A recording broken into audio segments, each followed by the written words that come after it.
We're down here at the Seattle Boat Show, and let's check this out.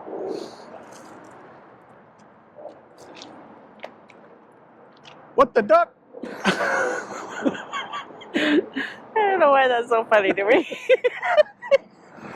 You said, what the duck? It's the world's largest duck. It's actually sponsored by Ranger Tug, which is pretty cool. But let's go into the show and see what's new for this year.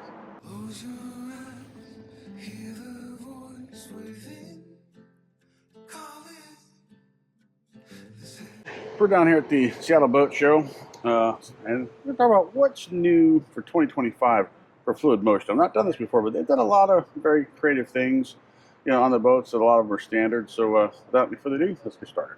So the first thing that's new on just about all the boats, a couple exceptions, is this right here. This right here. This is digital electric steering for the Yamaha, so no more hydraulics to the boat. That's nice and clean install. The other thing it does is it kind of like adds power steering to the boat too. So it's variable on how many turns lock to lock. If you're docking the boat, you know, you're going to want a short throw from lock to lock to get good control. So it's about 4 turns lock to lock. Port to starboard, if you're out cruising in the open waterways, it's variable to open up to about 9 throws lock to lock. So that changes based on the speed you're going. If you're in rough waters, you want it to be a little bit stiffer. And you can increase the friction and stuff on that to make it easier to drive when you're bouncing around the seas and stuff. But nice to see this and all. And being that this is a Cutwater 32 with twin outboards, there's one other cool thing that they added to the boat. Let's go check that out. What the duck? With electric steering, we get that. You'll be up here driving or joystick control. With the twin engines and electric steering, the engines can turn in and out, forward and backwards, and you make it really easy to dock and maneuver the boat, and really easy to do the controls. You can still do the split throttles and stuff with the Yamaha controls, but the joystick is a nice add-on for the Yamaha electric steering. So a very nice addition to see on the boats. This is a Cutwater 32 that they got joystick on. This one's got the command bridge. The lights are cute. The little lights are pretty. Oh yeah, that's nice. Little hang down lights. Yeah, the galley in the Cutwater 32 is huge. Lots of countertop space. It's always very innovative how they do this. For thing folds up.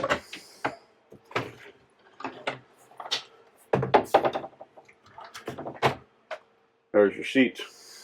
A little latch right in the back up here. The latch.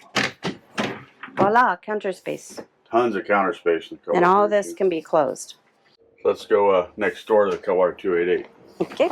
Another cool thing that they've added, they've done this on all the boats, is smart plugs. They're standard now. All the Cutwaters, all the Ranger Tugs, all the Solara boats are all coming now with smart plug standard.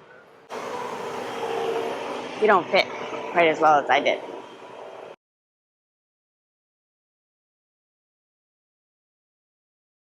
So on the 288, smart plug, again, as we talked about. This I haven't filmed before. The cockpit steering station on the 288 as an option. Doesn't have to come with this, but you can add this. They actually did this on the R27 as a experiment, but never offered it for sale. But the 288 with a 10-foot beam, it just gives you more room in the cockpit, and it makes a lot more sense for it. Can you get in the bait well and bring out the fish? And your bait well. Look at that. Comes with a catch fish guarantee. I like the anchor though. You could take that up front if you wanted to. Here's something else I haven't seen. Wireless remote for the anchor for up-down for the windlass. Lumar also makes this for the bow thruster, and they make a single remote that'll do both the windlass and the bow thruster. I actually just installed a remote control, wireless, for a bow thruster on an R27. It can be done. Not too hard to install. Yeah, 2-burner propane stove and a convection oven that would run off the lithium batteries. But it's nice to have propane on the boat. I like that. I really like this walk-around transom. Yeah, I like it that the barbecue's on this side and Yeah, with a walk-around transom, it makes it perfect, actually, the electric barbecue grill. But they did this on the Ranger Tug 25 as well, because these were the newer boats. I wish the 27 had a nice walk-around transom. So now we're in the helm of the Solara 310 Sport Bridge. This boat has got all the bells and whistles. So where do I even start on this? Really cool innovation. So first off, double screens, Yamaha display up here. They added a TD50. This thing is really cool. This TD50 is basically the chart plotter, 12-inch screen. A mini screen. Shrunk down to 5 inches. So it makes for an additional screen. It's fully functional. Obviously, it's much smaller, but this, I would envision putting stuff like engine data up on here, and then have the chart plotters over Can the here. cameras go there? It doesn't do video. Doesn't do cameras. Does everything but video. But you could run sonar on here. You could run engine data on here as instrumentation. Radar screen, mini radar screen with AIS, just to show targets that are nearby. That would be really cool. They also, a dealer can add this on the new R27s, the layout. So you can have the 12-inch screen with the TD50 there's enough, with the Yamaha autopilot, there's enough dash to add a TD50 to it. We'll show that here in just a minute. So that's really cool. Then this I really like. Watch this.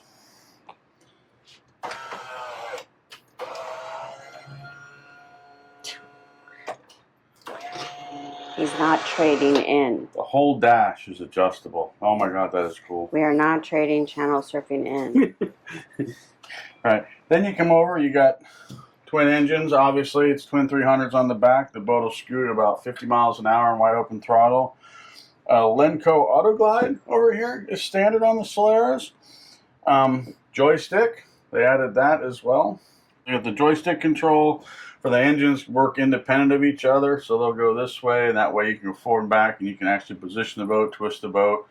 It still has a bow thruster as well. And then this was actually pretty interesting too. This is a grid controller. I would love to have one of these on channel surfing. Oh, that's cool. All right, so it's a little button. So you look up on the screen. I'm all doing this with the grid controller. And say, yeah, move around. And zoom in. Zoom back out. Let's see, you can hit other buttons. So what's the purpose of something like this? Because it's all touchscreen. When you're bouncing around the seas doing 30 miles an hour, sometimes it's hard to hit the buttons on the touchscreen. So having a tactile feel, that's what that Grid 20 controller actually does. It just lets you jump around between the different screens up here, zoom in, zoom out, move around. Make minor adjustments to whatever you're looking at. Very, very nice to do. Yeah, that's kind of cool. Easy access to a lot of the cabling underneath, access ports built in. Being on the submarine, we used to swear at some of the marine architects where they would install stuff, and you get used to kind of working blindfold, upside down in a bilge, whatever. So it's nice to see access ports like that put in to be able to access behind the cabling and whatnot. Electric steering is on the Solara 250 coupe. Electric steering on the Solara 250 center walk around. So the Cutwater 248 still has the hydraulics, which is a good illustration to show what the hydraulics look like when they hook the hydraulics up to it. This is a setup channel surfing has. We're a 2021 R27 outboard.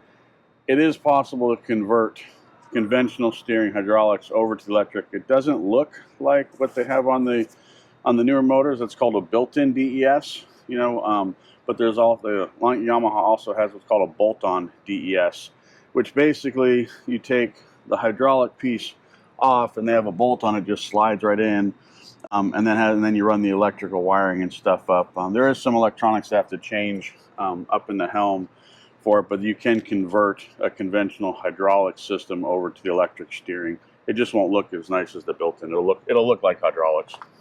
And on the 23, it looks like electric steering, but it isn't. You look over there, there's our hydraulic hoses. They just made it nice. They made it look nice and clean. I actually kind of like that. For how they did it. It's nice, clean, neat. And also you look at the hoses and stuff too, how easy it is. I mean, usually, you're always stepping over the hoses on the transom. That's all channel surfing is. You know, I kind of like the nautical look of it, you know, the outboards with the hoses on there, but they are a trip hazard if you're walking back and forth on the transom. So it's nice to have that stuff tucked in where you can walk port to starboard and not have to trip over the hoses. R25, electric steering. And of course, the boat I'm most biased towards, the R27 outboard, which not only sports the F350, which is the 4.3 liter V6, it's based on the F300, which is that 4.2 liter V6, and also comes with electric steering. And back on the helm of the R27 with the Yamaha autopilot, and it's also got the new Yamaha engine display, which is a little bit narrower than the factory one, the one that I have. It moved the chart plotter and stuff over, so you have this big space right here. This is perfect for the TD50. All right, so it's a nice, you know, if you're interested in that, talk to your dealer. They might be able to add one right there for you. Shouldn't be too hard. Just both, you know, the connections in the back are pretty easy to do. I'm actually looking to do that on channel surfing, but I've got my chart plotter moved over a little bit because I've got the old style Garmin square autopilot right here, the wider Yamaha. So if I take this out, because this is the defroster and we don't ever use it, I could take this off, cap the hose off, and I could fit the TD50 right there. Pretty cool. Lots of new things happening. And another thing is all the anchor lights and running lights are all LEDs also, which is really nice. It's a lot less power to consume when you're on anchor. You don't think about it very much, but when you run that anchor light, you're running it for 8 to 10 hours. And the incandescent bulbs will burn quite a bit more power than the LEDs do. Another thing is new, there's a new air conditioner reverse cycle heater on the boats. And they're using this controller. It's not the Webasto that was in the previous versions. There's an app on your phone that you can use to connect wireless to this. You can be in the bed and pull your phone out and turn your heater on and off. That's actually nice. The Webastos didn't have that. The Webasto heater did, but the Webasto air conditioner didn't have an app for the phone. So it's nice to see that. They did change the color of their branding too. They're doing more of a darker brown for the stripes instead of the light brown that we have. But up top there you can see the LED anchor light. That's actually a Yamaha GPS receiver for the autopilot. That's the same TV antenna they've had for a long time. And LED running lights as well. Really nice to see that on the boats. And with that, if you have any comments or questions, please leave them in the comment section below. Thanks for watching. If you enjoyed watching this video, click the screen to watch another.